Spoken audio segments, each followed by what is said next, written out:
Guys, welcome back. It's Jay. This is my Craft Roulette 189 process video. So for 189, we had an A2 as the project type. We had forest colors, which kind of informed some of the stamps I picked, including this Gina K one I've never used, so I thought it would be great to do that. And let's see, we have a postage stamp, which I also have a stamp for that. And or a postage mark. If you want to do a cancellation, you could do that as well. And something beginning with the letter H. For that, we're going to pull in I forget the name of this, but it's like this hexagon stamp set from Gina K. And also we can't, so hexagons start with H. And I may use hello because I like that. Thanks might be a good one. Anyway, or we could actually use happy birthday because I do have a friend. Maybe happy in script and then birthday in block. I don't know. We'll see. I do have a couple birthday cards to send, so I might do make it a birthday card. I had this. This is from a die from Cat Scrappiness that just does a full panel A2. So 4 1/4 by 5 1/2 as a postcard. So I just grabbed one of the super value card bases I've been trying to use up forever. Because this is just gonna glue on top of whatever, and you're not gonna really see the base card.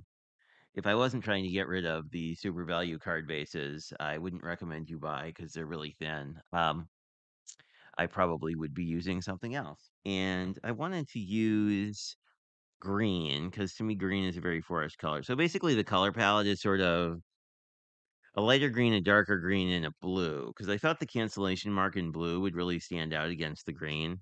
And then the rest of it is basically earth tone. So I'm going to go in with my lighter green. This is one I haven't used before. As you can see, it's very juicy. Um, and I think it's going to let the background show through, which will be nice, and it does. I kind of like the interplay between the trees and the hexagon. If you didn't like that, you could have, of course, masked this off, and then you basically have a cleaner palette here. We could also do this whole thing in a darker color, but what I really want to do is have the happy birthday in the hexagon, essentially. Anyway, so the other thing you could have done is use this area for the sentiment. We're gonna leave this mostly empty because I kind of like the idea. I don't know. I kind of like this empty, and then I'm gonna put the post mark here, and we might be able to. I have a Christmas post off it. We might be able to do something else up here as well. Let's see how this stamp. And once you ink this guy up, you can actually tell it says "Let it snow," but um, I might actually like in this case, I don't actually care if it's all actually that looks pretty great, but like if this looked a little wonky, that doesn't really bother me too much.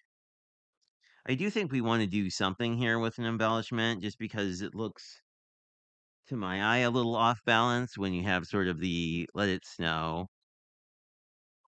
You can see this is also kind of I may have pulled this on top, but this blue, this is also sort of a similar the undertone of the Deck the Halls and this dress blue, I think they work really well together. You can kind of see this is Deck the Halls and this is the dress blue, and I think they have kind of a similar undertone. What do we think? I kind of like three in the same size, so I may do that. Anyway, what I like to do is I'll just like even this up sort of on a surface because then you can kind of get this down. And there we go. Then I'll just rub or I do this with my fingers, but I also do have a glue eraser which does the same thing. So you can kind of use that just along the sides and it will get any glue bits off. And then I didn't check, but it's helpful to make sure that you're doing this the right way. Now, I like this darker I feel like this darker teal. I can't tell if these are the same size though. Let's see. They are. So I think I'll go with this darker teal just because I feel like the darker green and the darker teal together kind of makes sense. And then you do have a little play with these. And if you ever run into things like this and the adhesives don't work, you can always just treat them like something without an adhesive and glue it down. And I really like using odd numbers of these on cards. They just sort of give a nice look to me. And if you are shopping for embellishments. I like ones like this that are wider and flatter. You can see there's not really any sharp points and they're not super high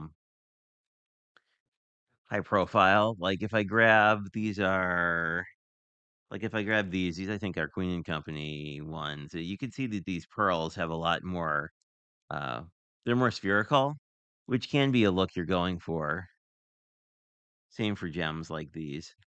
Which works. It's just that like you may run into a situation where it's going to be you're just going to have to pad them before you mail them so that they don't poke holes through your cards. But anyway, this is our craft roulette card. I really like this one actually. It's a very simple card, but I like that we both have sort of this similarity between the blues here, and then I do like the use of the green and the brown on brown kind of thing. Because sort of this dark green, the blue, and the teal all to me are all sort of within. They're very close siblings in terms of the color. Anyway, that is what I got for you today, and I hope you have a fantastic rest of your afternoon.